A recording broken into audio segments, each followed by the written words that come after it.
معاشرے میں بگاڑ ہے، فساد ہے، انتشار ہے، بڑے بڑے نقصانات کے، بڑی بڑی تڑپتی ہوئی انسانیتیں، کئی کٹتے پھٹی کٹی لاشیں آپ کو ملیں گی، جنازے ملیں گے، لیکن پیچھے جب آپ خدائی کریں گے یہی چغل خوری ہوگی۔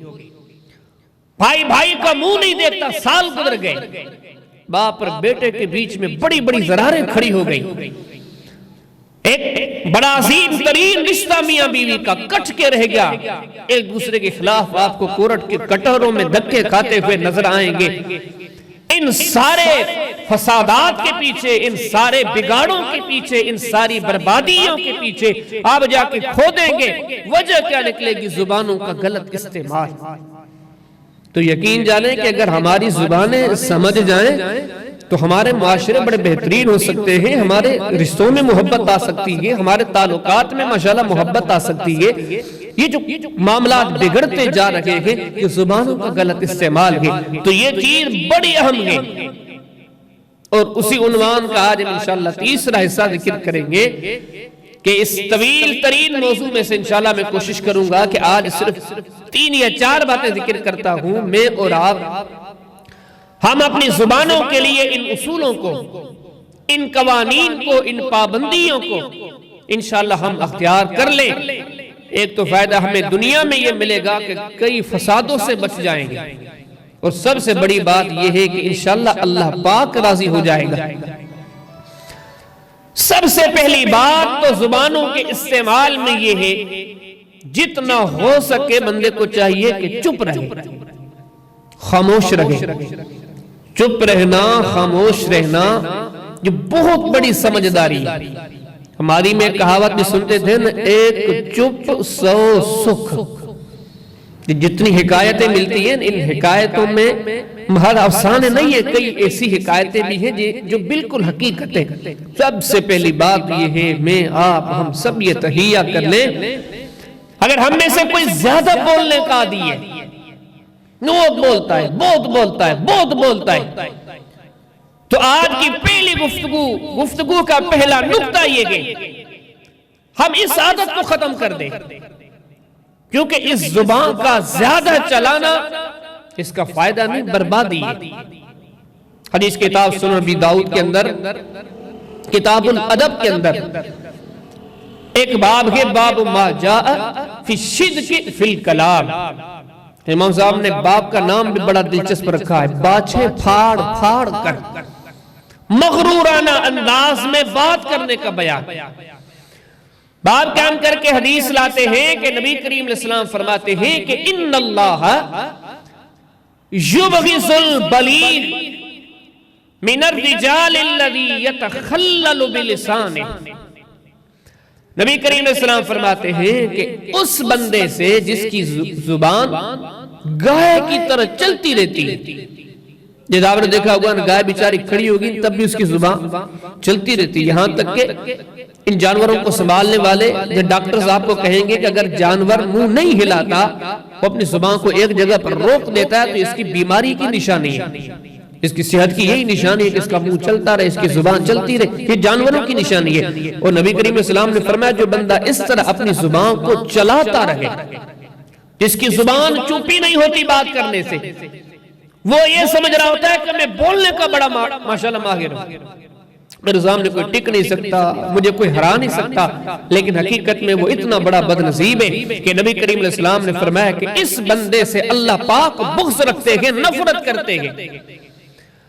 بلکہ اللہ کے حبیب علیہ السلام نے بڑے اور سخت کلمات ارشاد فرمائے، یہ تو اللہ رب العالمین کی نفرت ہے، اور ان کلمات میں نبی کریم علیہ السلام نے فرمایا کہ مجھے محمد کریم علیہ السلام سے بھی اگر پوچھو تو سب سے زیادہ میری نفرت اس بندے سے جو بہت زیادہ بولتا ہے، بولے جا رہا ہے، بولے جا رہا ہے، لوگ ادھر سے بھی ہنستے ہیں، لوگ ادھر سے بھی ہنستے ہیں، ان لوگوں کی ہنسی کو دیکھ کر اپنے خیال میں اپنے آپ کو چالاک، ہوشیار، سمجھدار سمجھتا ہے، بولے جا رہے ہیں، لیکن محمد کریم علیہ السلام کیا فرماتے ہیں؟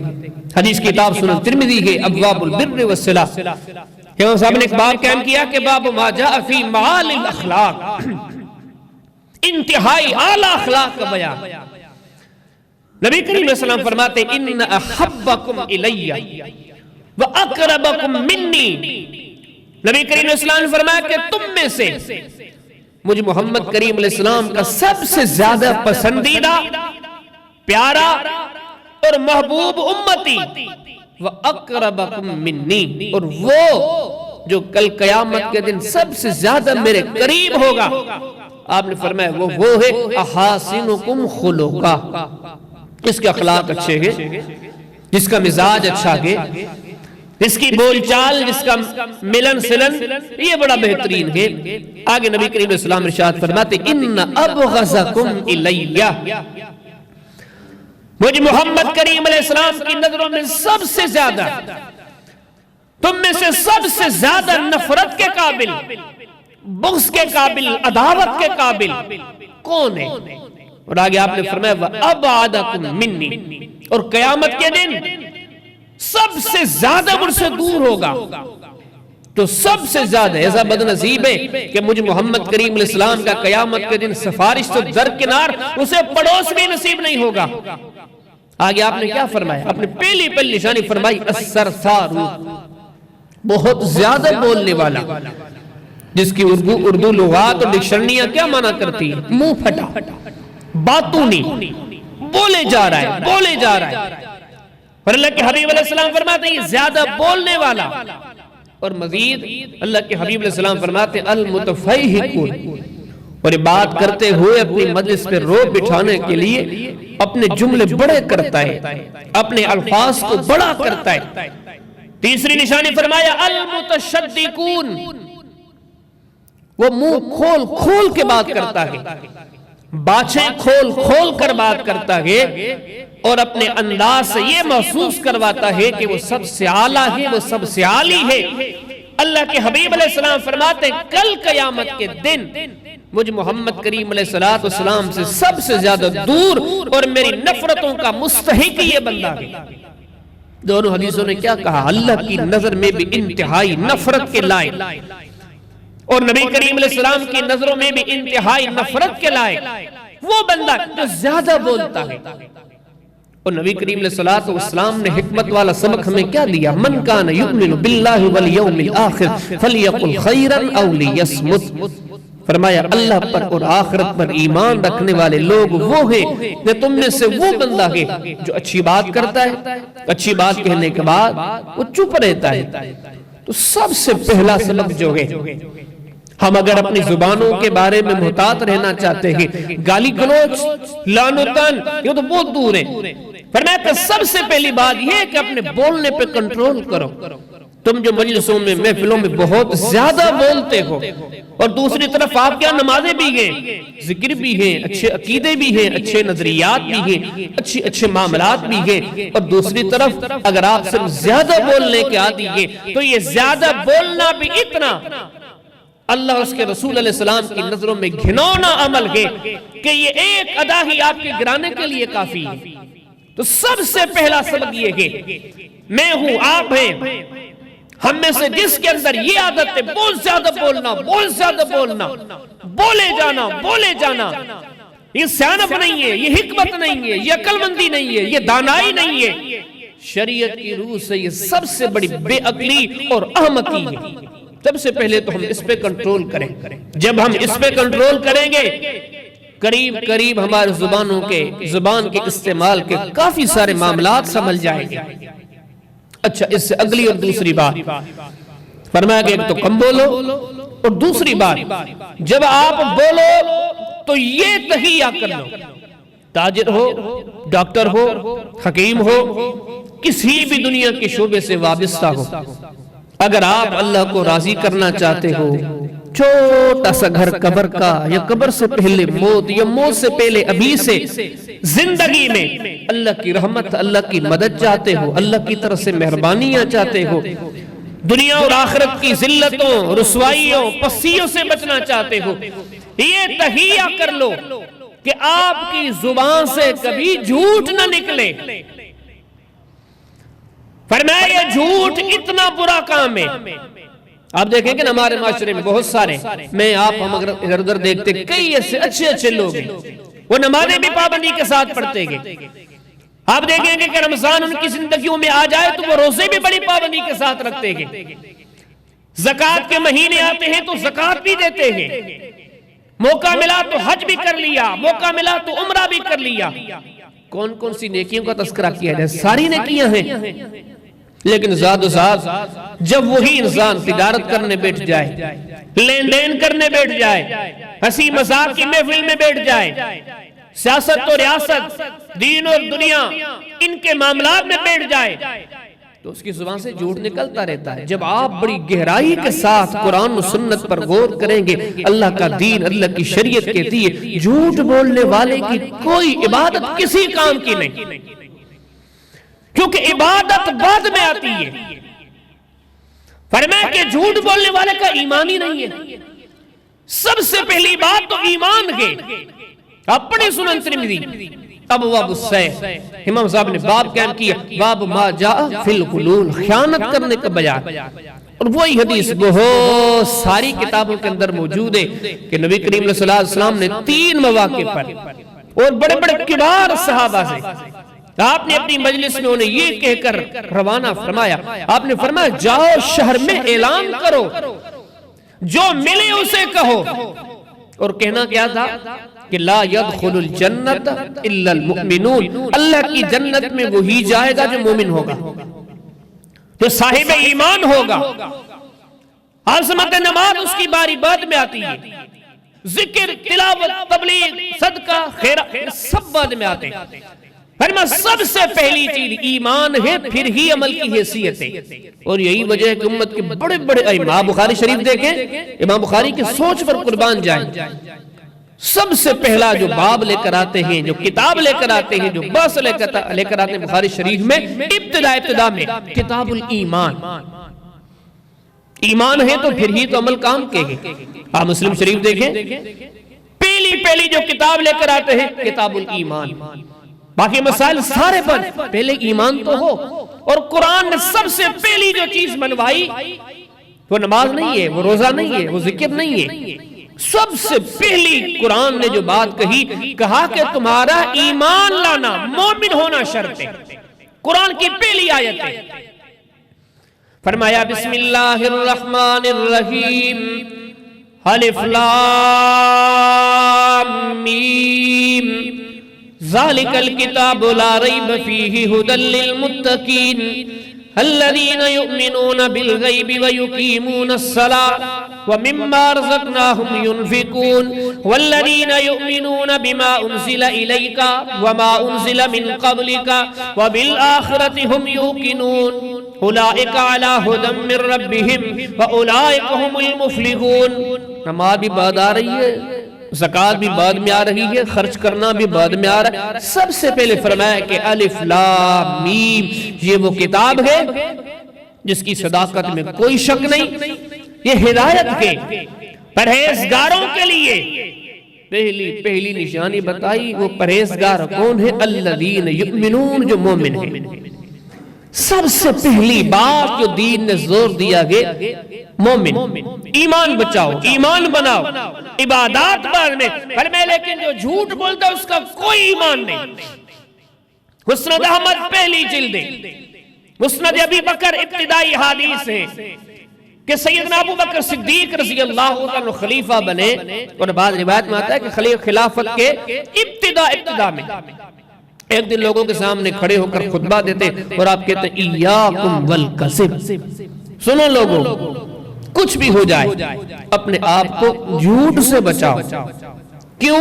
فرمایا کہ فَإِنَّهُ مُجَانِبٌ لِلْإِيمَانِ، اس لیے کہ جھوٹ جہاں آتا ہے وہاں ایمان ختم ہو جاتا ہے۔ ساری نیکیاں کرے، سارے کام کرے، لیکن جب جھوٹ اس کی زبان پر رہتا ہے تو فرمایا عبادتوں میں وزن آتا ہے، ایمان کی بنیاد پر ایمان ہی نہیں رہا تو عبادتوں کا کیا وزن ہے؟ بلکہ نبی کریم صلی اللہ علیہ وسلم نے اور اسی احادیث بیان فرمائی، آپ نے فرمایا جو جھوٹ بولنے والا عادی ہے، بولتا رہتا ہے، جھوٹ بولنا اس کی عادت ہے، کچھ بھی کر لے، لیکن سنو اس کے دل میں ایمان کی رتی بھی نہیں اور کبھی کامیاب نہیں ہو سکتا۔ اب اس بارے میں 2 حدیثیں، ان میں سے ایک حدیث ہم بہت سنتے ہوں گے، حدیث کی کتاب صحیح بخاری کے اندر کتاب الادب کے اندر ایک باب ہے باب قولہ تعالی یا ایھا الذین آمنوا اتقوا اللہ وکونوا مع الصادقین. وہاں پر یہ حدیث ہے کہ نبی کریم علیہ السلام فرماتے ہیں علیکم بالصدق. اب یہ سبق ہے پڑھنے کے، یہ چیزیں ہیں سننے کی. رحمت للعالمین ہم سے مخاطب ہے. ساقی کوثر کا ہمارے لیے پیغام ہے. ہادی عالم علیہ السلام کی نصیحت ہے ہمارے لیے. کتنے ہم بے سمجھ ہوں گے جب ہم اس جہانوں کے سردار کی بات کو بلا کے زندگی بسر کر رہے ہیں، تجارت کر رہے ہیں، لین دین کر رہے ہیں، سیاست کر رہے ہیں. یہ کیسے ہو سکتا ہے کہ اتنے عظیم انسان سے منہ موڑ کے ہم منزلیں ماریں؟ فرمایا کہ علیکم بالصدق، سنو سچائی کو لازمی پکڑو، ہر حال میں سچ بولنا ہے. کیوں؟ آگے فرمایا کہ فَإِنَّ الصِّدْقَ يَهْدِي إِلَى الْبِرِّ. یہ جو سچ ہوتا ہے یہ آپ کو نیکی کے راستے پہ چلاتا ہے. فَإِنَّ الْبِرَّ يَهْدِي إِلَى الْجَنَّةِ. اور یہ نیکی آپ کو جنت کی طرف لے جائے گی. پھر آگے نبی کریم علیہ السلام نے ارشاد فرمایا ایاکم بالکذب، بچاؤ اپنے آپ کو جھوٹ سے. کیوں؟ فَإِنَّ الْكَذِبَ يَهْدِي إِلَى الْفُجُورِ. یہ جو جھوٹ ہے یہ آپ کو گناہ کے راستے پہ لگائے گا. وَإِنَّ الْفُجُورَ يَهْدِي إِلَى النَّارِ. اور آخری یہ راستہ آپ کو جہنم کی طرف لے جائے گا. سچ کو اختیار کرو، یہ جنت کی طرف لے جائے گا. بچاؤ اپنے آپ کو جھوٹ سے، یہ جھوٹ آپ کو جہنم کی طرف لے جائے گا. اب یہ بات ہے. اچھا اگلی بات سنیں کہ نبی کریم علیہ السلام نے بڑی بہترین وضاحت فرمائی کہ یہ جو آپ جملے سنتے رہتے ہیں ان کی معنی کیا ہے. حدیث کتاب الصنف ابن ابی شیبہ کے اندر کتاب الادب، وہاں پہ امام صاحب نے ایک باب کے بیان کیا کہ باب ما جاء فی الکذب، جھوٹ بولنے کا بیان. حدیث لائے نبی کریم علیہ السلام فرماتے ہیں یہ جو انسان جھوٹ بولتا ہے، اللہ کے حبیب علیہ السلام فرماتے ہیں کہ اس جھوٹ بولنے کے نتیجے میں اس کے دل میں جو ایمان ہوتا بھی ہے، یہ نہیں کہ نہیں ہوگا. ظاہری بات ہے مسلمان ہے، کلمہ پڑھتا ہے، ایک مسلمانوں کے گھر میں پیدا ہوا ہے اور ان ساری نیکیوں سے وابستہ ہے، اس کے دل میں ایمان تو تھوڑا بہت ہوگا. لیکن نبی کریم علیہ السلام فرماتے ہیں کہ یہ جو جھوٹ بولتا ہے نا، اس کا جھوٹ بولنا اس کے دل کے ایمان کو آہستہ آہستہ ختم کرتا رہتا ہے. آگے کیا فرمایا؟ آپ نے فرمایا حتی ما یکون، یہاں تک کہ اس کے دل میں ذرے برابر بھی جو ایمان بچے گا. نبی کریم علیہ السلام مثال دیتے، آپ نے فرمایا سوئی کی نوک. اب سوئی کی نوک کتنی ہوتی ہے؟ سوئی کی چوٹی کتنی باریک ہوتی ہے؟ نبی کریم علیہ السلام فرماتے ہیں جو جھوٹ کا عادی ہوتا ہے نا، اس کے دل کے اندر جو ایمان تھوڑا بہت ہوتا بھی ہے، اس کا جھوٹ اس کے دل پر حاوی ہوتا جاتا ہے، اس کے دل کے ایمان کو ختم کرتا جاتا ہے. جہاں تک کہ نبی کریم علیہ السلام فرماتے ہیں کہ اس کے دل میں اگر سوئی کے نوک برابر بھی ایمان باقی ہوگا، یہ جھوٹ وہاں پر بھی پہنچ جائے گا اور وہاں سے بھی اس کے ایمان کو ختم کر دے گا اور اس کا دل اللہ کی نظر میں سیاہ ترین بن جائے گا. یہ جھوٹ کا انجام ہے. اور ساتھ و ساتھ رحمت للعالمین فرماتے ہیں کہ سچ میں اسی طرح ہے. اللہ پاک نے سچ میں بھی بڑی طاقت رکھی ہے، بڑی تاثیر رکھی ہے. نبی کریم علیہ السلام فرماتے ہیں کوئی انسان تہیہ کر لے، دکھ سکھ کاروبار تجارت دوست یار احباب، لیکن ہر جگہ کچھ بھی ہو جائے، جتنا نقصان ہوگا وہ سہ لوں گا، جھوٹ نہیں بولوں گا. اور یہ سانے بندے کی نشانی ہے. وہ تجارت کر کے جھوٹ بول کے جو نفع لے رہا ہے، ٹھیک ہے تھوڑا سا لے رہا ہے، لیکن ضائع کتنا بڑا کرے، اللہ کی دوستی کو ٹھکرا رہا ہے. اپنے مالک سے دشمنی، اس کی مخالفت، اس کی نافرمانی. اب ایمان سے بتاؤ کہ اس نے کمایا زیادہ یا نقصان زیادہ کیا؟ تو بہت بڑا نقصان کیا. تو نبی کریم علیہ السلام ارشاد فرماتے ہیں سچ بولتا ہے یہ سیانہ بندہ، یہ عقل مند بندہ اللہ کی رضا کے لیے. تو نبی کریم علیہ السلام فرماتے ہیں سچ میں اتنی طاقت ہے، اگر اس کے دل کے اندر سارا دل ایمان سے بھرا ہوا ہے، اگر سوئی کے سوراخ، سوئی کے نوک جتنی جگہ اس کے دل میں ایسی بچی ہے جو ایمان سے خالی ہے، نبی کریم علیہ السلام فرماتے ہیں سچ کا عادی اگر ہے تو یہ سچ اس کے اس جگہ کو بھی ایمان سے بھر دے گا. یہ ہمارے سردار کی نصیحتیں ہیں، یہ محمد کریم علیہ السلام کا دیا ہوا سبق ہے. آپ نے فرمایا کہ جھوٹ تو کسی صورت اتنی سختی کی الادب المفرد کے اندر امام صاحب بات قائم کرتے ہیں لا یصلح الکذب، مسند احمد حدیث عبداللہ بن مسعود کی سیرین، نبی کریم علیہ السلام فرماتے ہیں لا یصلح الکذب فی حزل ولا جد۔ غور کریں یہ کن کے دیے ہوئے سبق ہیں؟ محمد کریم صلی اللہ علیہ وسلم کے۔ آپ نے فرمایا ذرے برابر بھی جھوٹ بولنا آپ کے لیے جائز نہیں، فی حزل ولا جد، مذاق میں بولو یہ بھی جائز نہیں، سنجیدگی میں بولو یہ بھی جائز نہیں، ولا ان یعدا احدکم صبیہ شیئا ثم لا ینجد بہ، حتیٰ کہ محمد کریم علیہ السلام فرماتے ہیں آپ میں سے کوئی اپنے بچے کو یہ کہے اور اپنے خیال میں جان چھڑا رکھا ہو، محض بچے کو مطمئن کر رہا ہو، بچے کو یہ کہے کہ چپ ہو جا تجھے چیز لے کے دیتا ہوں، اور دل میں یہ خیال ہو کہ لے کے دینی نہیں ہے، محض اس کو چپ کرانا ہے، تو نبی کریم علیہ السلام فرماتے ہیں کہ یہ بولنے والا بھی اللہ کی نظر میں جھوٹا ہے، کلمہ پڑھنے کے بعد جھوٹ کی اتنی بھی اجازت نہیں۔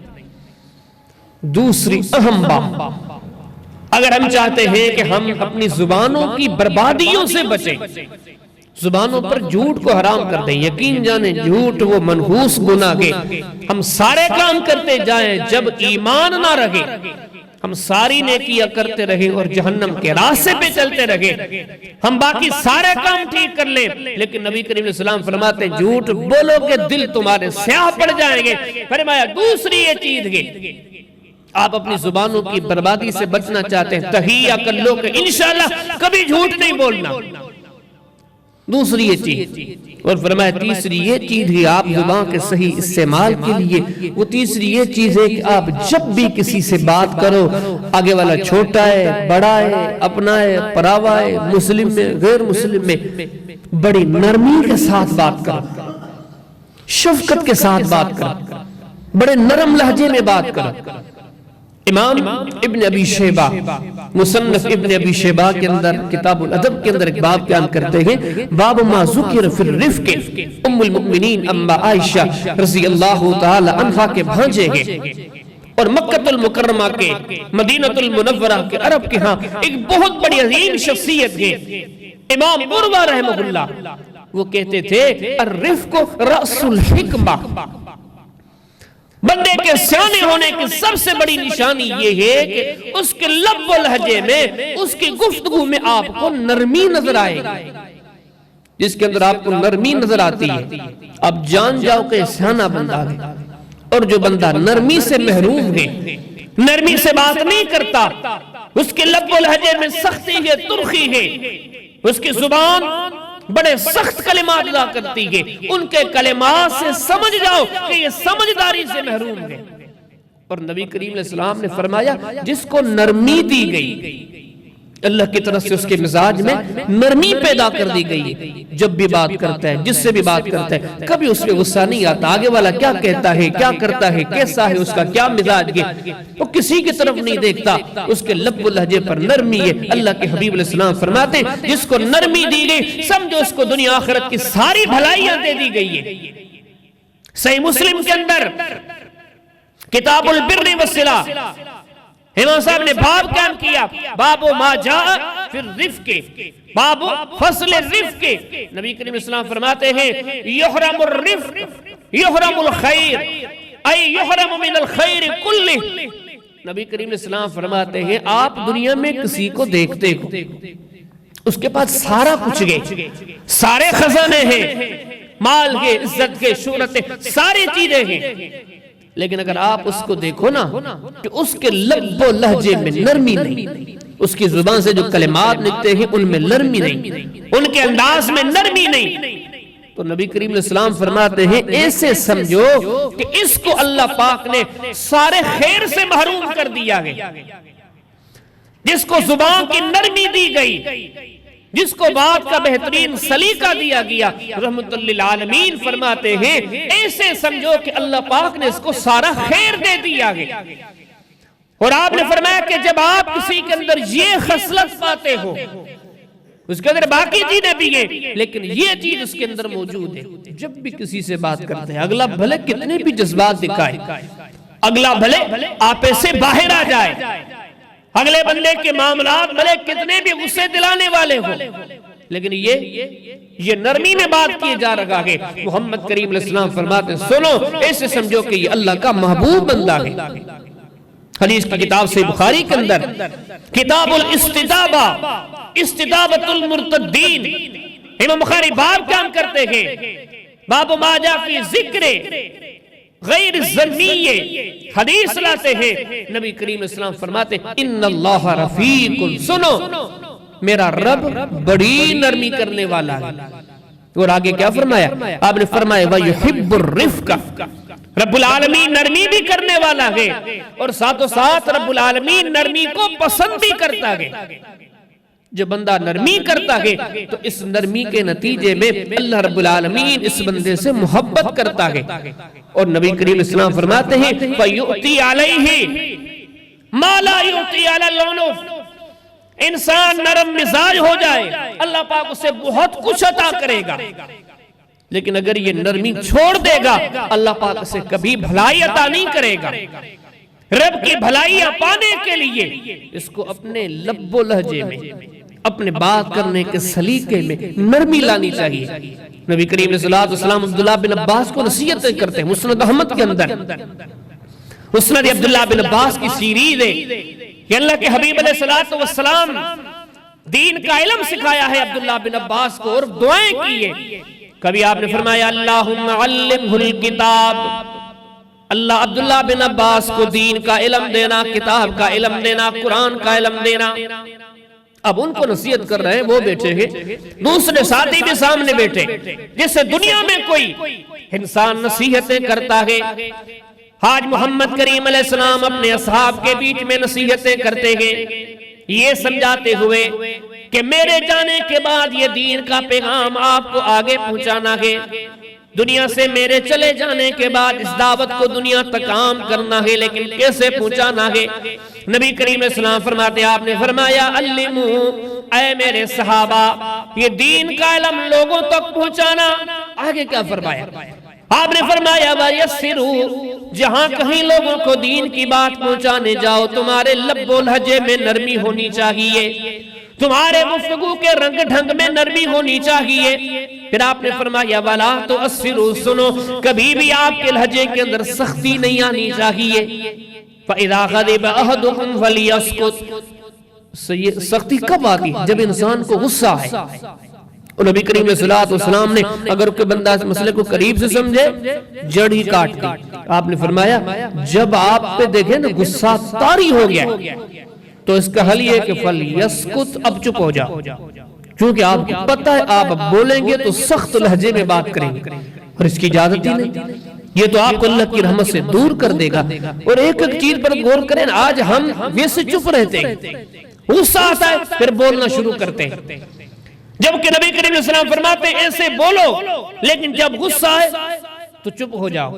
تو اللہ کے حبیب علیہ السلام نے نصیحتیں کی، بلکہ قیامت تک کے لیے نبی کریم علیہ السلام نے دعائیں کی ہیں ان لوگوں کے لیے جو لوگوں سے نرمی سے پیش آتے ہیں۔ صحیح مسلم کے اندر کتاب الامارہ کے اندر ایک باب کے باب فضل الامیر العادلہ، صحابی فرماتے میں نے دیکھا کہ نبی کریم علیہ السلام دعا کر رہے تھے، دعا میں کیا فرما رہے تھے؟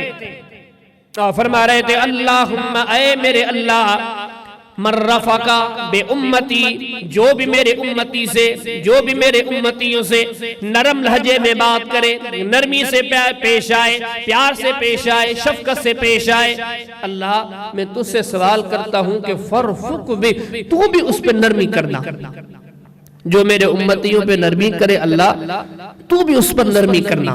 پھر آگے نبی کریم صلی اللہ علیہ وسلم نے دوسرا کلمہ کیا ارشاد فرمایا کہ آپ نے فرمایا وَمَنْ شَقَّ عَلَيْهِمْ وَشُقَّ عَلَيْهِمْ، یا اللہ جو میرے امتیوں پر، مجھ پر کلمہ پڑھنے والوں پر سختی کرے، ان سے سخت لہجے میں بات کرے، ان کو جذبات دکھائے، اللہ جب میرے امتیوں پر کوئی غصہ دکھائے، سختی کرے، اللہ تو بھی اس پر سختی کرے۔ اب ایسے سمجھو کہ ہم میں سے جس کے لہجے کے اندر سختی ہے اس کے لیے محمد کریم علیہ السلام نے بد دعا کی، کون بچے گا؟ اور جس کے لہجے کے اندر نرمی ہے، ایسے سمجھو کہ اللہ کے حبیب علیہ السلام نے اس بندے کے لیے دعا کی ہے۔ اور نبی کریم علیہ السلام نے فرمایا دنیا میں جتنے کام ہوتے ہیں، ڈنڈے کے زور پر، لاٹھی کے زور پر، روب کے زور پر تو بہت سارے کام لیے جاتے ہیں، لیکن نبی کریم علیہ السلام فرماتے ہیں کاموں میں سے وہ کام اچھا جو نرمی سے لیا جائے۔ چاہیے مسلم کے اندر کتاب البر والصلہ امام صاحب نے پورا باب قائم کیا ہے، باب فضل الرفق، نرمی کی کیا فضیلت ہے اس کا بیان۔ حدیث لائے، نبی کریم علیہ السلام فرماتے ہیں ما کان رفق فی شیء الا زانا، دنیا کے کسی کام کے اندر بھی نرمی ہے وہ کام بڑا خوبصورت ہے۔ اگر استاد شاگردوں کو پڑھائے نرمی کے ساتھ، فرمایا یہ کام بڑا خوبصورت ہے۔ ایک دنیا دار انسان اپنے مزدوروں سے کام لے محبت کے ساتھ، فرمایا یہ کام بڑا خوبصورت ہے۔ فرمایا جہاں کہیں نرمی سے، محبت سے، شفقت سے کام ہوتا ہے، اللہ کے حبیب علیہ السلام فرماتے ہیں یہ کام بڑا خوبصورت ہے۔ اور آگے آپ نے فرمایا وَلَا عَزَلْ عَنْهُ إِلَّا شَانَا، اگر اس کے بجائے سختی سے معاملات اختیار کیے جائیں معاملات تو حل ہو جاتے ہیں، لیکن اللہ کی نظروں میں یہ کام بڑے بدصورت ہوتے ہیں۔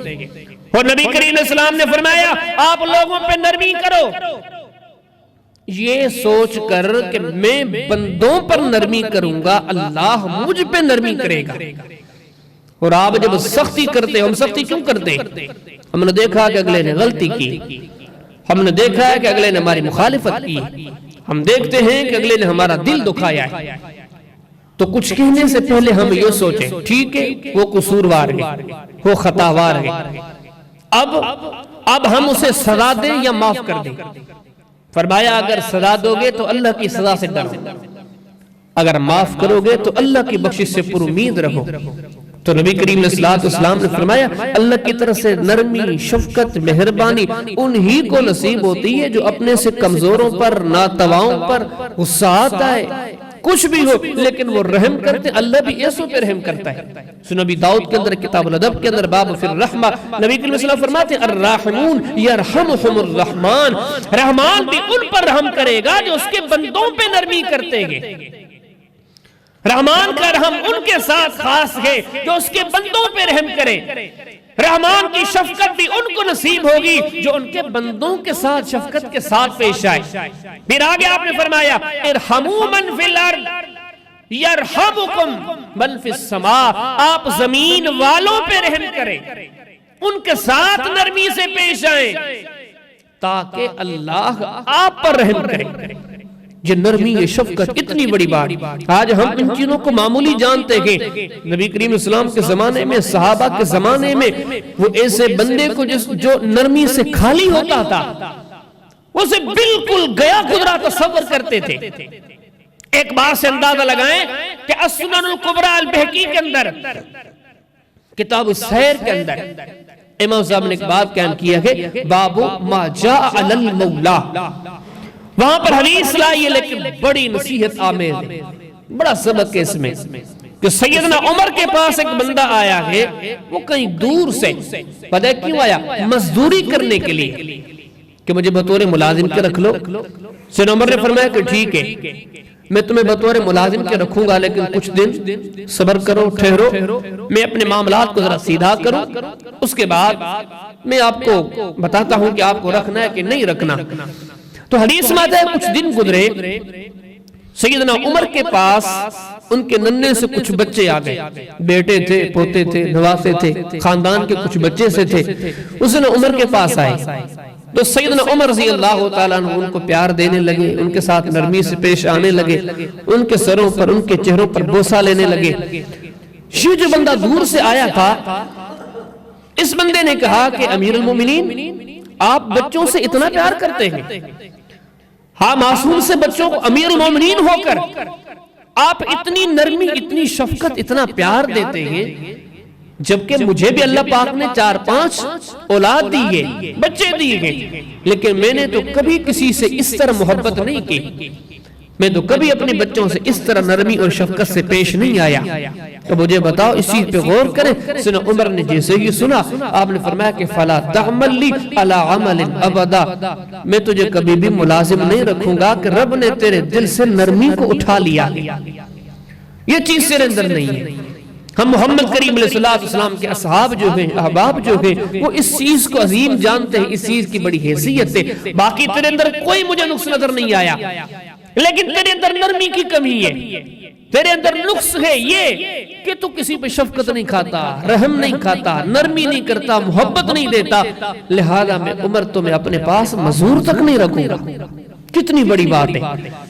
حسین عمر نے اپنے زمانے میں بڑی سختی کی, بلکہ آپ کی نصیحت کی, سختی قدر نصیحت بھی تھی. اور وہ نصیحت اگر ہمارے اندر آ جائے نا, کافی سارے معاملات سمجھ سکتے ہیں. امام بخاری رحمہ اللہ کی کتاب الادب المفرد, اس کتاب کے اندر ایک باب بیان کرتے ہیں, باب استناع المعروف. اس میں یہ حدیث لاتے ہیں کہ ایک تابعی کہتے ہیں کہ سیدنا عمر کا زمانہ تھا, یہ چیزیں ہیں انسان تو انسان جانوروں پر بھی کوئی سختی کرے, ان کو مارے پیٹے, یہ برداشت نہیں ہوتا تھا. تابعی کہتے ہیں سیدنا عمر کا زمانہ تھا, ایک ایسا ظالم بھی ہمارے بصری میں علاقے میں رہتا تھا. اس کی کوتاہی کہہ لیں, ظلم کہہ لیں, غلطی کہہ لیں, وہ یہ تھی کہ وہ گھوڑوں کا شوقین تھا. اس کے پاس گھوڑے بھی ہوتے تھے, گھوڑیاں بھی ہوتی تھی, لیکن اس کی عادت و خصلت و خامی یہ تھی, جب بھی کسی گھوڑی نے بچہ جنا تو دوسرے دن فی الفور اسے ذبح کر دیتے تھے, نہر کر دیتے تھے. کسی بندے نے دیکھا کہ جب اس کے ہاں گھوڑی بچہ جنتی ہے اور یہ سمجھ میں آتا ہے کہ بڑی عمر کی ہے, دیکھا کسی کام کی نہیں ہے, اس کو ذبح کر دیا, مار دیا کہ بس اس کو زندہ رہنے کا کوئی حق نہیں. کسی پڑوسی نے, کسی محلے والے نے دیکھا سیدنا عمر کا زمانہ, انہوں نے فی الفور سیدنا عمر کی طرف پیغام لکھا کہ ہمارے بستی میں, ہمارے علاقے میں کیسا بندہ بھی رہتا ہے جو ابھی چھوٹا بچہ ہوتا ہے کسی جانور کا, اس کی ماں کو ذبح کر دیتا ہے. جیسے سیدنا عمر کے پاس یہ خط پہنچا, فبلغ ذلک عمر, جیسے ہی خط پہنچا, فکتب الیہ, سیدنا عمر نے جواب میں وہاں سے پیغام بھیجا, اور اس پیغام میں کیا کہا؟ آپ نے فرمایا اصلحوا ما رزقکم اللہ فإن فی الامر تنفسا. آپ نے فرمایا اللہ نے جو آپ کو دیا ہے اس کے ساتھ نیکی کرو, احسن طریقے سے پیش آؤ, وگرنہ یہ بھی سن رکھو فَإِنَّ فِي الْأَمْرِ تَنَفُّسًا, آپ کو جو مہلت دی گئی ہے یہ ایک مقرر وقت تک ہے, ظلم مت کرو, آگے دیکھنا پڑے گا. اگر آپ سرمایہ دار ہیں, مالدار ہیں, جانور پہ ظلم کرتے, کب تک کرو گے؟ یہ مہلت تو بڑی محدود ہے. کل آپ بوڑھے ہو جاؤ گے, آپ کی اولاد جوان ہوگی, پھر آپ کیا کرو گے؟ یا مزید کمزوری ہے کہ مر کر رب کے حضور پیش ہوگے, تو پھر تو آپ کو حساب دینا پڑے گا. تو اس میں دو چیزیں, ایک تو انہوں نے منع کیا اور دوسرا ہمارے لیے بھی نصیحت ہے. آپ کسی کو غصہ دکھاتے ہو, کسی پہ چڑھ دوڑتے ہو, کسی سے لڑتے ہو, کسی پہ سختی دکھاتے ہو, لیکن یہ دکھاؤ کہ یہ لہجہ آپ کا کب تک ہوگا؟ 5 سال, 10 سال, 15, 20, 25, پھر تو آپ بھی کمزور ہو جاؤ گے. جب آپ کمزور ہو جائیں گے پھر چلو زندگی میں اولاد آپ کو اللہ نے اچھی دی ہے, وہ آپ کو لے کے چل رہی ہے, مان لیا, چلو موت آئی, پھر آپ کو کس کا سہارا ہے؟ اللہ کی رحمت کا. جب آپ نے اس کے بندوں پر رحم نہیں کیا تو اب اس کے در کی رحمت کی کیا امید رکھتے ہو؟ جب آپ کے پاس طاقت دی, قوت دی, آپ کے پاس غلبہ تھا, آپ نے کبھی شفقت نہیں دکھائی, وہ تو وہ پہلے سے کہہ چکا ہے, اپنے نبی کے ذریعے اعلان کروا چکا ہے کہ میری شفقت تب نصیب ہوگی آپ کو جب میرے بندوں سے شفقت کرو گے. میرا رحم, میری مہربانی آپ کو تب نصیب ہوگی جب آپ میرے کمزور بندوں پہ رحم کرو گے. میں آپ کی کوتاہیاں تب معاف کروں گا جب آپ میرے بندوں کی کوتاہیاں معاف کرو گے. میں آپ کو تب درگزر کروں گا جب آپ میرے بندوں کو درگزر کرو گے. تو سب سے یہ تیسرا بڑا اہم نقطہ ہے کہ اگر ہمارے اندر نرمی آ جائے, یہ لعنتان, یہ جتنے زبان کے سخت کلمات کے جو ہلاکت, تباہی, بربادی ہے جو ہم اپنے لیے لگا رکھے گے, یقین جانے ہم نرمی کو نیکی سمجھ کر آج سے تہیہ کر لیں. انشاءاللہ معاملات کیسے بھی ہو لیکن ہمارے لہجے میں کبھی سختی نہیں آئے گی. ہم نرمی کو, شفقت کو, رحم کو اپنے وجود میں جگہ دیں گے. یہ بہت بڑی نیکی ہے, بندے کو اللہ کا محبوب بنا دیتی ہے. اجا فرمائے چوتھی بات, اور وہ بھی بڑی قیمتی بات ہے، اور وہ اگر ہمارے معاشرے کے اندر آ جائے سارے گھر سنور سکتے ہیں۔ جیسے ابتدا میں بھی میں نے آپ کو کہا بڑھتی ہوئی تعداد آپ کو ملے گی، مولویوں کے پاس جائیں، مفتیوں کے پاس جائیں، کوئی دوسرا مسئلہ پوچھنے کے لیے نہیں آتا، لیکن ہر دوسرے تیسرے دن طلاق۔ بعض اوقات ایسے بھی ہوتا ہے ایک دن میں کسی مفتی سے پوچھنے کے لیے 3 4 بندے آتے ہیں، طلاق ہو گئی۔ ایک دن میں جب 3 4 جگہوں پر طلاق ہو چھوٹی سی آبادی میں، مجھے بتاؤ کہ کتنی بڑی ہلاکت ہے۔ اور یہ ایک مولوی کے پاس آنے والے مسائل ہیں، دوسروں کے پاس کتنے ہوں گے؟ بڑھتی ہوئی یہ طلاق کے معاملات، بڑھتے ہوئے جھگڑے، ہر آئے دن دیکھو 2 بھائی لڑ پڑے، معاملات الگ کر دیے۔ ہر آئے دن آپ کو ملے گا باپ اور بیٹے الگ ہو گئے، ہر آئے دن آپ کو ملے گا ایک ہی مذہبی جماعت تھی، ایک ہی سیاسی جماعت تھی، ایک ہی خاندان تھا، ایک ہی کنبہ قبیلہ تھا، الگ ہو گئے۔ نفرتیں، عداوتیں، ان ساری چیزوں کے پیچھے اگر آپ دیکھیں گے، اگر ایک چیز ہمارے اندر موجود ہوتی تو ان میں سے کوئی خامی جنم نہ لیتی، وہ کون سی؟ بردباری ہوتی، برداشت کرنا ہوتا، ہر چیز کو درگزر کرنا ہوتا۔ اور یہ سب سے بڑی عظیم نعمتیں، اور یہ ہونی چاہیے۔ قرآن کہتا ہے جب تک تمہارے اندر یہ چیز نہیں آئے گی تم کبھی بھی قابل اور کامل نہیں بنو گے۔ اللہ پاک نے سورہ فرقان کے اندر اپنے بندوں کی نشانیاں بیان فرمائی، لیکن اس بات کو پہلی نشانی قرار دیا۔ یہاں پر بھی وہی بات ہے، نماز کو پیچھے رکھا ہے، روزے کو پیچھے رکھا، ساری نیکیوں کو پیچھے رکھا۔ فرمایا رحمان کے بندوں کی پہلی نشانی نماز نہیں ہے، رکوع سجود نہیں ہے، صدقہ خیرات نہیں ہے۔ آج ہماری ترتیب بدل گئی ہے۔ تو یقین جانے ہم جب آیات پر احادیث پر غور کرتے ہیں، ہم نے ترتیب میں جو چیزیں آگے تھی ان کو پیچھے کر دیا، جو پیچھے تھی ان کو آگے کر دیا۔ فرمایا کہ آپ کے اندر بردباری، سورہ فرقان، وَعِبَادُ الرَّحْمَنِ الَّذِينَ يَمْشُونَ عَلَى الْأَرْضِ هَوْنًا وَإِذَا خَاطَبَهُمُ الْجَاهِلُونَ قَالُوا سَلَامًا۔ فرمایا رحمان کے بندوں کی پہلی نشانی یہ ہے زمین پر بڑی سادگی کے ساتھ چلتے ہیں، عاجزی کے ساتھ چلتے ہیں، انکساری کے ساتھ چلتے ہیں۔ وَإِذَا خَاطَبَهُمُ الْجَاهِلُونَ قَالُوا سَلَامًا، ان سے کوئی بھی جاہل آ کے مخاطب ہوتا ہے تو وہ سلام کہتے ہیں۔ یہ پہلی نشانی۔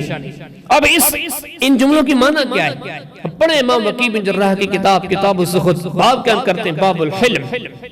امت کے عظیم انسان امام حسن بصری رحم اللہ کے سامنے جب اس آیت کا مسئلہ چھیڑا گیا تو اس سے کیا مراد ہے؟ زمین پر سادگی کے ساتھ چلتے ہیں، سر جھکا کر چلتے ہیں، کوئی انہیں جاہل مل جائے، بے علم مل جائے تو وہ سلام کرتے ہیں، اس کی کیا معنی ہے؟ حسن بصری فرماتے ہیں اس سے مراد یہ ہے کہ حلما، کہ اللہ کے بندے، رحمان کے بندے، ان کی پہلی نشانی یہ ہے کہ وہ بردبار ہوتے ہیں، لا یجہلون، ان کے لب و لہجے میں، ان کے مزاج میں کبھی سختی نہیں آتی، کبھی جہالت نہیں آتی۔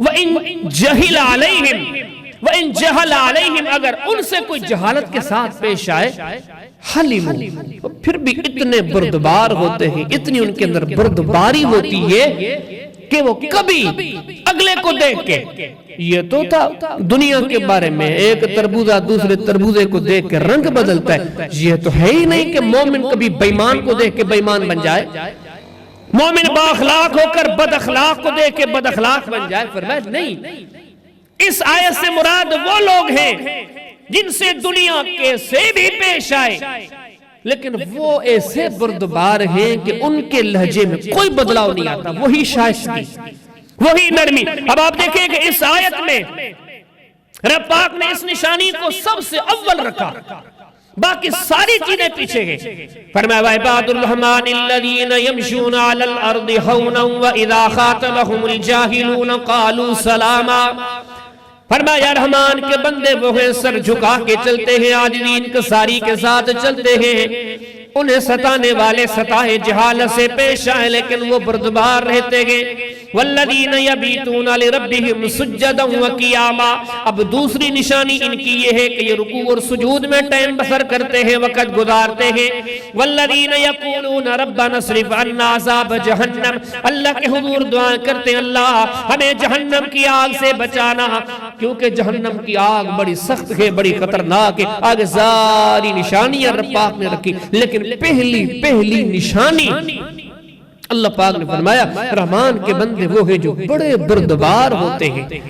اب اس بردباری کی ان آیات کو جب صحابہ کرام نے پڑھا، صرف 2 مثالیں دیکھیں میں گفتگو ختم کرتا ہوں۔ ایک مثال ہے مرد کی اور دوسری مثال ہے عورت کی، دونوں میں بہت بڑا سبق ہے۔ مردوں کے سبق سے مرد سیکھ جائیں اور عورتوں کی حدیث سے اگر عورتیں سیکھ جائیں۔ نبی کریم اسلام کے 2 بڑے عظیم صحابی، ایک سیدنا حذیفہ بن یمان رضی اللہ تعالی عنہ، جن کا تذکرہ ہم جا بجا اپنے خطبوں میں کرتے ہیں۔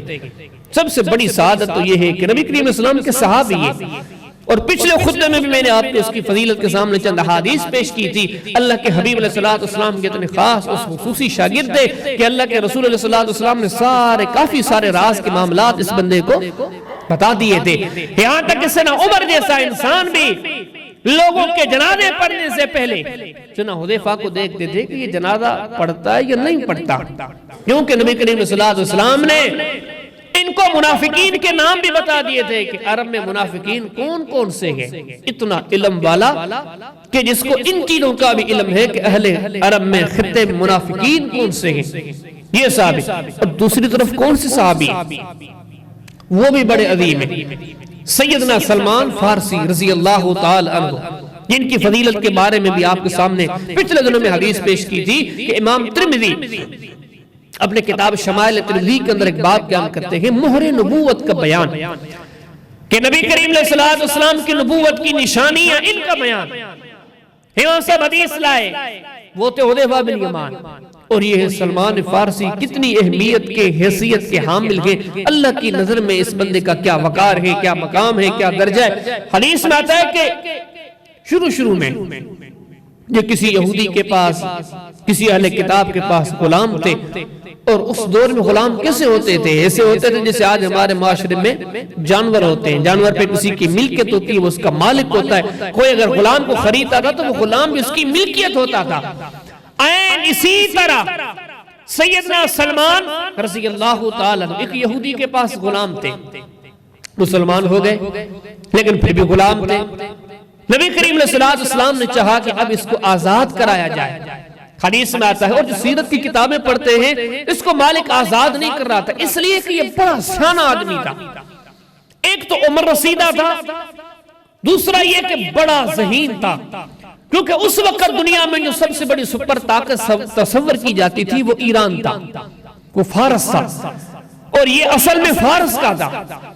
فارس کے جنگجوؤں کے ساتھ کافی انہوں نے وقت گزارا تھا، بہت کچھ سیکھا تھا، اور ان دنوں میں اہل عرب کے ہاں اتنا علم، عقل، فہم، فکر یہ چیزیں نہیں تھی۔ اسی وجہ سے مخالفین کہتے تھے یہ تو بدو ہے، یہ تو عرب ہے، یہ تو ایسے ہی ہے۔ تو یہ ایک بہت بڑی ذہانت والا بندہ تھا۔ یہودی نہیں چاہ رہا تھا کہ مسلمان کو آزاد کرو، رہا کرو۔ جو نبی کریم صلی اللہ علیہ وسلم نے جا بجا پیغام بھیجا، آخر ایک دن یہودی نے کہا چلو محمد کریم علیہ السلام کے بار بار جب پیغام آتے، کیوں نہ ایسی بات کہوں، ایسا کوئی عذر پیش کر دوں کہ خود بھی خود خاموش ہو جائے، چپ ہو جائے۔ آخری یہودی نے کہا کہ میں اس کو اس ایک شرط پر آزاد کروں گا۔ نبی کریم صلی اللہ علیہ وسلم نے پوچھا وہ شرط کون سی ہے؟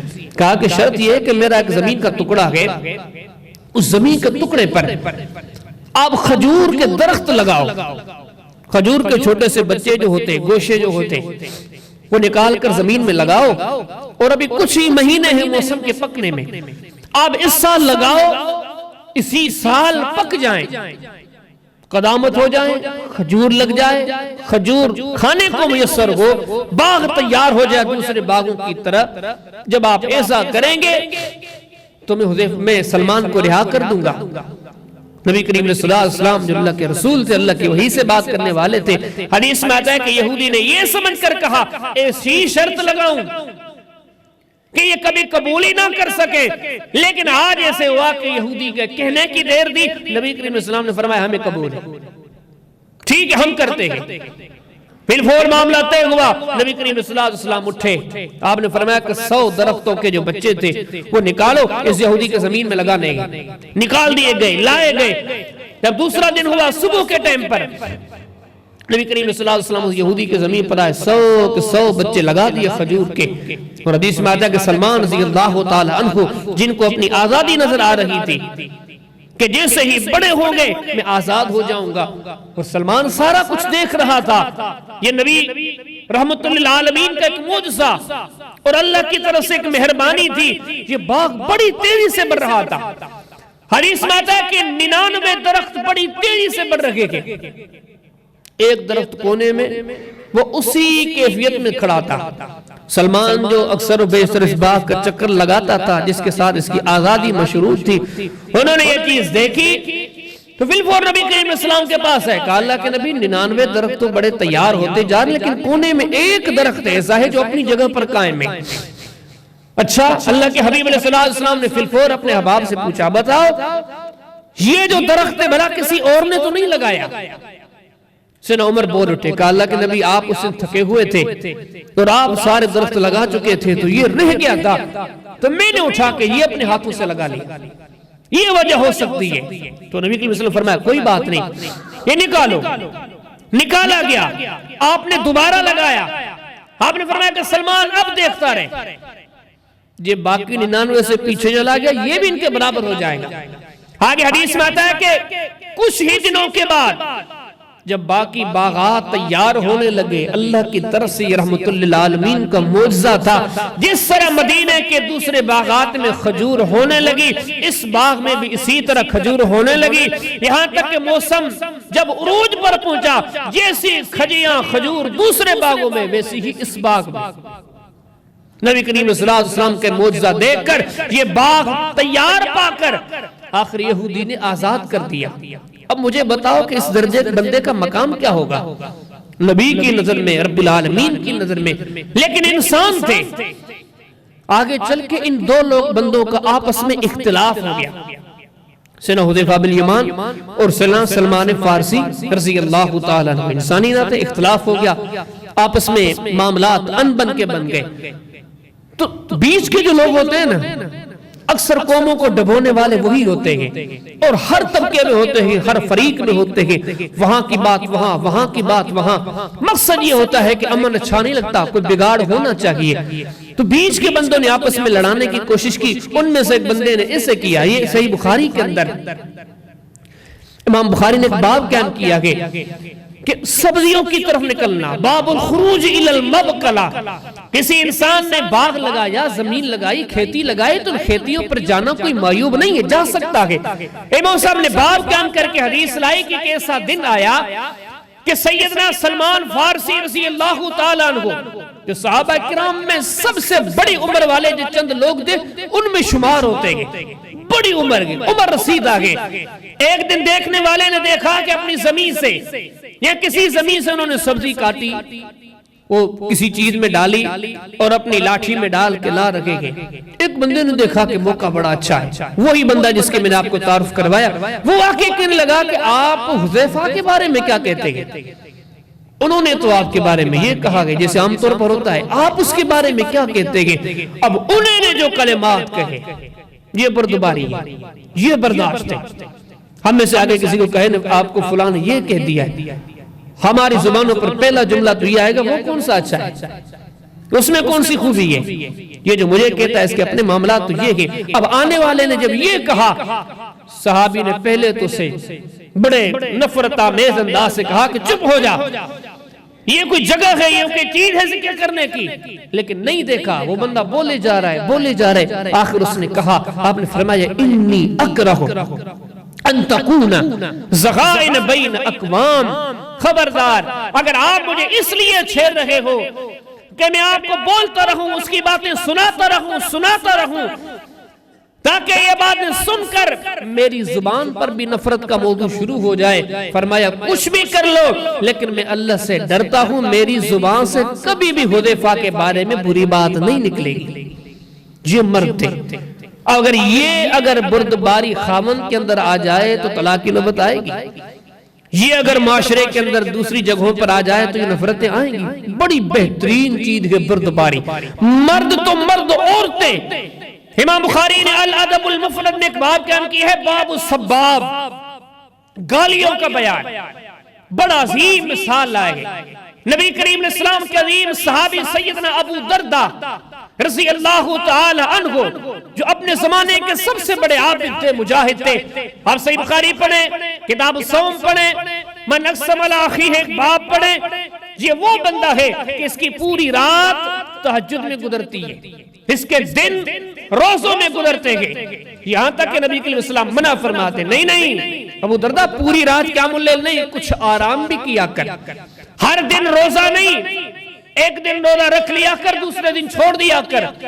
اب یہ خاوند تھا، ان کی وفات ہو گئی. ان کی بیوی ہے ام دردہ. اب یہ عورتوں کے لیے بہت بڑی نصیحت ہے. مردوں کے بنسبت عورتوں میں جلد بازی تو اور زیادہ ہوتی. چھوٹے موٹے معاملے پر، چھوٹے موٹے مسئلے پر لڑ پڑتی ہے، ایک دوسرے کے لیے برے تبصرے تانے، تو نے یہ کیا، تو نے وہ کیا، تو نے یہ نہیں کیا، تو نے وہ نہیں کیا. ایک بندے نے ایسے کیا کہ یہ خاتون پوری بن چکی ہے. بڑھاپے کے عالم میں کسی بندے نے آ کے کہا کہ ان الرجل نال عند عبد العزیز. آگے کہا کہ ام دردہ، کسی بندے نے جا کے خلیفۃ المسلمین امیر المؤمنین عبد العزیز تک آپ کے گھرانے کی شکایت کی ہے، اور وہاں اس بندے نے آپ کے فلاں سارے معاملات ذکر کیے ہیں. آپ کے لیے امیر المومنین تک نفرت پہنچائی. اب خاوند جا چکا ہے، بیوی ہے، بوڑھی بن چکی ہے. سامنے والے نے یہ جب سنایا، پتہ ہے کیا کہا؟ صرف زبان پر یہ جملے نکلے کہ لیست فینا. آپ نے جتنی باتیں سنائی ہیں، یا جتنی باتیں یہ جا کر کسی نے ان تک پہنچائی ہے، ہمارا اللہ گواہ ہے کہ ام دردہ کے گھرانے میں یہ چیز نہیں ہے. کتنا اس نے کہا، لیکن آگے سے صرف یہ جواب ملا کہ یہ چیزیں ہمارے اندر موجود نہیں ہے. آگے سے مخالف نے بڑی کوشش کی کہ ان کلمات کو سن کر یہ خاتون کچھ کہے. وہ کہہ کر تھک گیا. لیکن یہ ایسے بردبار لوگ ہیں جن کے اندر بردباری کا مادہ ایسا ہے، بگڑی ہوئی دنیا کو دیکھ کر خود نہیں بگڑتے، بد اخلاقوں کو دیکھ کر بد اخلاق نہیں بدلتے، بد مزاجوں کو دیکھ کر بد مزاج نہیں بنتے. یہ بردباری ہے. اگر یہ چیزیں ہمارے اندر بھی آ جائیں، مجھے بتاؤ کہاں ٹوٹ پھوٹ رہے، کہاں یہ نفرتیں رہیں. تو زبانوں کا استعمال یہ انتہائی اہم موضوع تھا جو ہم نے 3 خطبات میں سنا ہے. باقی گناہ مشکل ہوتے ہیں، لیکن زبان کو چلانا بڑا آسان ہوتا ہے. اور نبی کریم علیہ السلام نے فرمایا اکثر لوگوں کی تباہی اسی زبان کی وجہ سے ہوگی. نبیوں کا، صدیقوں کا، شہیدوں کا طریقہ کار یہی ہے، اور کامیاب و کامنان لوگوں کا طریقہ کار یہ ہے جتنا ہو سکے خاموشی اختیار کریں. موقع ملتا ہے سچ بولے، جھوٹ سے اپنے آپ کو بچائیں، اور کوشش کیا کریں اپنے لب و لہجے میں نرمی پیدا کریں. یہ سچ، یہ نرمی بہت بڑی اللہ کی نعمتیں ہیں. اور اپنے معاملات میں ہم بردباری پیدا کریں، ہم ایسے بردبار بنے، ہمارا تہیہ ہو دنیا کیا کہتی ہے، کون میرے لیے کیا کہتا ہے، لیکن میرے اندر، آپ کے اندر یہ بردباری ہو. ہم یہ ذہن بنا لیں کہ ہماری زبانوں سے کبھی برے تذکرے نہیں ہوں گے. یقین جانے اگر یہ ادائیں ہمارے اندر آ جائیں، ہماری دنیا بھی سنور جائے، ہماری آخرت بھی سنور جائے، ہم لوگوں کی نظر میں بھی قابل محبت بن جائیں، اور اللہ کی نظر میں بھی قابل محبت بن جائیں.